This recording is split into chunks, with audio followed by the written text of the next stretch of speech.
اور یاد رکھیں تنقید اسی کو آتی ہے, گہرا جملہ ہے, تنقید اسی کو آتی ہے جس میں وہ دم ہوتا ہے, جس میں ہمت ہوتی ہے, جس میں پوٹینشیل ہوتا ہے کچھ کرنے کا. وہ ماٹھے ساتھ بالکل ہی فارغ سا جو ہوتا ہے نا, اس کو تو کوئی کرٹیسائز ہی نہیں کرتا. کرٹیسائز اسی کو کیا جاتا ہے جس میں چانسز ہوتے ہیں کہ بھائی یہ نکل جائیں گے آگے, یا یہ نکل جائے گی آگے. تو گھبرانے کی کوئی ضرورت نہیں ہے, یہ تیروں کے رخوں سے حق کی پہچان ہوتی ہے, کوئی مسئلے کی بات نہیں ہے. نیگیٹو کرٹیسزم کا جواب دینے کے طریقہ کار میں نے پچھلے بھی بارے میں بات کیا تھا اور پہلے بھی کیا تھا کہ کہیں پر خاموشیاں, کہیں پہ محبت, کہیں پہ سیاست, کہیں پر افہام و تفہیم, مختلف فیزز ہوتے ہیں. جب وہ سارے ہی کراس کر کے چلا گیا آگے سے بھاجن, تو پھر لڑائیوں کے فیز ہوتے ہیں, پھر قولی لڑائیاں ہوتی ہیں, پھر جسمانی لڑائیاں بھی ہوتی ہیں, پھر اس سے بھی نہیں ہوتا تو اور بڑی سیاستیں کرنی پڑتی ہیں تاکہ وہ رستہ کلیئر کر سکے. میرا سب کو ایک گائیڈ یہ ہے بیٹا, الجھنا نہیں کسی کے ساتھ. میرا سب کو اپنی زندگی کے تجربے کے ساتھ, میری سب کو جو ہے نا, سب کو میری ایک یہ ایڈوائس ہے, سارے میرے جو لوگ بیٹھے ہیں, بیٹا کیونکہ تو نے پہنچنا ہے نا, تو نے پہنچنا ہے یہاں تک. تو یہ سائڈ کے اندر جتنے بھی بیٹھے ہوئے ہیں نا, اگر تو ان کے ساتھ انگیج ہو گیا نا آگے سے, تو یہ تجھے الجھا کے ٹینشن, ان کا کام پتہ ہے کیا, ٹینشن دینا. کرنا انہوں نے کچھ نہیں ہے, چٹکلے چھوڑتے رہیں گے, ششکے مارتے رہیں گے, اپنے حرکتیں کرتے رہیں گے تاکہ آپ کی ڈرائیو سلو ہو جائے آگے سے. تو نے پہنچنا ہے کسی جگہ کے اوپر, تو جب پہنچ جائے گا نا تو خود دلیل ہو جائے گا. کہتے ہیں نا آسمان کو اتنا بڑا کر لینا چاہیے اپنے آپ کو, انسان کو اپنے آپ کو آسمان بنا لینا چاہیے کہ جب لوگ تھوک پھینکے نا آسمان کے اوپر تو وہ الٹ کے اسی کے اوپر آ جائے. آسمان کو کچھ نہیں ہوتا لوگوں کی تھوک مارنے سے. تو نے پہنچنا ہے وہاں تک. لیکن جب تو یہ نیٹی گریٹیز میں انگیج ہو جائے گا نا لوگوں کے ساتھ, تو بیٹا تو پھنس جائے گا لوگوں کے اندر. اور ان کا کام ہے تجھے انگیج کر کے رکھنا, تجھے ٹینشن دینا, تجھے اسٹریس میں چھوٹی چھوٹی جھکتے ماریں گے, چھوٹے چھوٹے پوائنٹر ماریں گے, چھوٹی چھوٹی دھمکیاں دیں گے. بیٹا ان کے ساتھ تو نے انگیج نہیں ہونا, یاد رکھیں, تو نے انگیج نہیں ہونا, تو نے چلتے رہنا ہے, تو نے چلتے رہنا. اور ان کو اللہ کہتا ہے فَخَاطَبَهُمُ الْجَاهِلُونَ قَالُوا سَلَامًا, سلام کرو, نیوٹرلائز کرو, بولو بھائی جان اب اپنی گھر کے, آپ نے بات بھی نہیں کرنی, جواب ہی نہیں دینا. کتنی جگہوں پہ جواب ہی نہیں دینا. Silence is the best reply you can give. خاموش رہیں, خاموش رہیں, تشنیکی میں آپ انگیج نہیں کریں, بڑھاوا نہیں دیں ان کی حرکتوں کو. تو اسی لحاظ سے جو ہے نا آپ نے آگے چلنا. اور کسی جگہ کے بعد پھر ہوتا ہے کہ جہاں پر صرف سائیڈ میں کرنے کے لیے, اگلے کو نا صرف سائیڈ میں کرنے کے لیے, پھر انسان دوسرا ماڈیول اپناتا ہے کہ وہ سائیڈ میں ہو جائے. ڈرائیو پوری تحریک نہیں رکنی چاہیے کسی بھی لحاظ سے میرے خیال سے. ہاں, اتنی امپورٹنس نہیں دینی چاہیے. ایسے ہی بات کی ہے جس نے بھی کی ہے, جس نے بھی بات کی نا, یہ اعلیٰ شاکر ہے, میری بہن ہے, میرے خیال سے اس نے کی ہے. اتنی امپورٹنس ہی نہیں دینی چاہیے لوگوں کو. ہاں سر, مخلص اور سچا آدمی ہمیشہ ذلیل ہوتا ہے, غلط. اور کبھی لوگ اس کے اوپر نہیں آنے دیتے, اس کو اوپر نہیں آنے دیتے. کیا مایوس ہو کر انسان مخلص ہونا چھوڑ دے؟ مخلص آدمی ہمیشہ ذلیل ہوتا ہے, غلط بات کی, بہت غلط بات کی ہے جس نے بھی کہا ہے کہ مخلص, سنسیئر جو ہے نا, اور یہ ساری یہ بالکل ہی غلط بات کی ہے.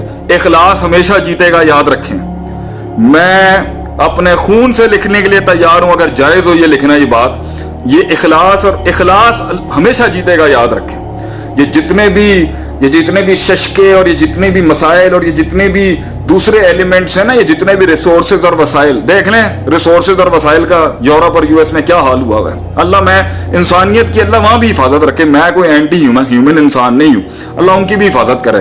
لیکن اخلاص ہمیشہ جیتے گا. Sincerity by the end of the day will win the game, I am telling you. مخلص انسان وقتی ٹھوکر کھا سکتا ہے, وقت ہی گر سکتا ہے, لیکن لانگ ٹرم پہ اخلاص ہمیشہ میں کعبے کے رب کی قسم کھا کے کہہ سکتا ہوں, اخلاص ہمیشہ جیتے گا, ہمیشہ جیتے گا اخلاص, ہمیشہ. the victory will always be to the sincere, to the honest, to the committed and the determined. یہ یاد رکھیں, یہ اصول ہی غلط ہے. جس بھائی نے یہ سوال کیا, یہ بہن نے, اخلاص کبھی ذلیل نہیں ہوتا. اخلاص کا سر ہمیشہ اونچا ہوتا ہے, اس کا سر ہمیشہ بلند ہوتا ہے. اخلاص کو اللہ ضائع نہیں کرتا کبھی بھی. بد اخلاصیوں کو چھوڑ دیتا ہے اللہ سائڈوں کے اوپر.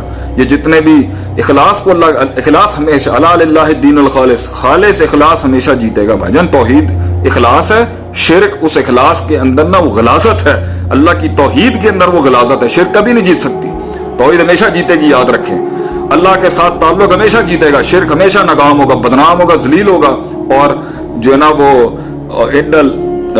ان الباطل کان زہوقا, باطل بنائی برباد ہونے کے لیے. اخلاص ہمیشہ جیتے گا. وہ اخلاص پہ جو ہے نا اخلاص ہمیشہ جیتتا ہے آگے سے. دوسری بات یہ ہے کہ جو نا کبھی کبھی لوگ اس کے اوپر نہیں آنے دیتے. ہاں, مخلص آدمی کو کیسے لوگ اوپر آنے دیں گے, سچے آدمی کو لوگ کیسے اوپر آنے دیں گے, اخلاص کے ساتھ جو کام کر رہا ہے اس کو کیسے اوپر آنے دیں گے, یہ تو ہو ہی نہیں سکتا.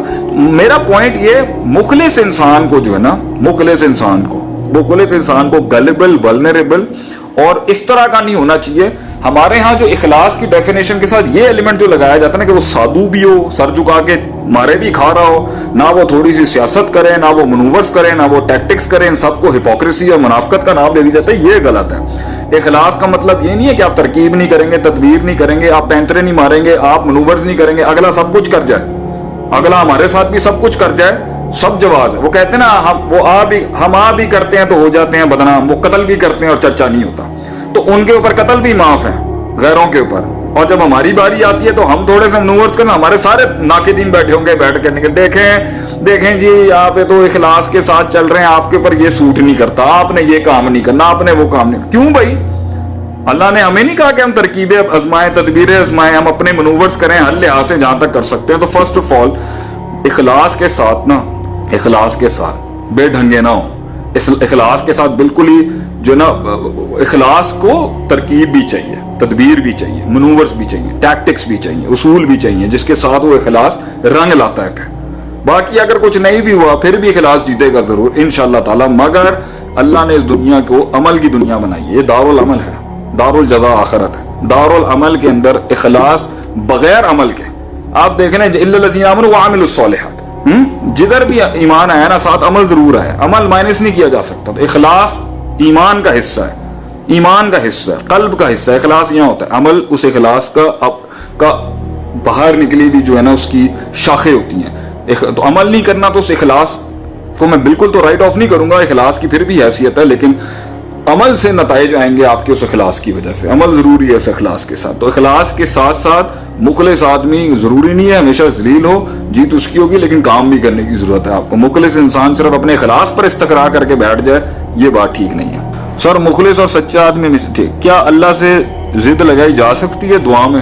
میرے ہی شاید الفاظ ہیں جو آپ نے مجھ سے سوال کیا. جی کیا اللہ سے ضد لگائی جا سکتی ہے؟ اللہ سے ضد سے میرا مراد ہمیشہ یہ ہوتا ہے, بندہ آج کہے نا اللہ میں تجھ سے لے کے جاؤں گا, اللہ مجھے یہ چیز چاہیے, میں تیرے دربار سے لے کے جاؤں گا, میں بیٹھا ہوں یہاں پر, اس سے مراد ہے. زدے لگانے سے مراد جو میں کہتا ہوں نا, زدے لگائیں اللہ کے. اما یجیب المضطر اذا دعاہ ویکشف السوء, کون ہے اللہ جو بے قرار کی آواز کو سنے گا اور اس کے اندر کے درد کو جو ہے اس کو بے قراری کو دور کرے گا. استرار کو کون مستر آدمی کو کون سنتا ہے بے قرار. تو جب انسان کا یہ عقیدہ اور یقین ہونا کہ میں لے کے جاؤں گا, اللہ مجھے چاہیے یہ تجھ سے, جوتے کا تسمہ بھی تجھ سے لے کے جاؤں گا میں, تو یہ ہے میری مراد. تو تجھے اگر انسان دنیا میں جیت چاہیے تو ضدے لگا اللہ کے ساتھ, اللہ سے کہے مجھے چاہیے اللہ, میرے پاس تو تیرے علاوہ کوئی ہے ہی نہیں, میرا تو ہی سب کچھ ہے, تو ہی میرا سب کچھ ہے, تو ہی میرا پہلا اور آخری دروازہ ہے, اول بھی تو, آخر بھی تو, ظاہر بھی تو, باطن بھی تو. اور ایسا اول فلیسا قبلہ کا شیء, اور ایسا آخری فلیسا بعد کا شیء, اور ایسا ظاہر کے فلیسا فوق کا شیء, اور ایسا باطن فلیسا دونہ کا شیء, جو نبی صلی اللہ علیہ وسلم کے الفاظ ہیں. تیرے علاوہ میں نے جانا کہاں ہے. تو what I say is کہ اللہ سے انسان مانگ کے جائے, ہر دعا اللہ ضرور قبول کرے. دعا آپ نے جس دن نکال دی نا دل سے, وہ قبول ہی قبول ہے. اسے قبولیت کے انداز میں پھر تین چار طریقے جو حدیث میں آتے ہیں وہ قبول ہوتی ہے. اللہ ضرور قبول کرے گا. تو یہ ضدوں سے میرا مراد یہ ہوتا ہے اللہ سے ضد لگائیں اپنے لیے, اور جائز چیز مانگیں. جب آپ مانگ رہے ہوں گے کیوں نہیں دے گا اللہ تعالیٰ.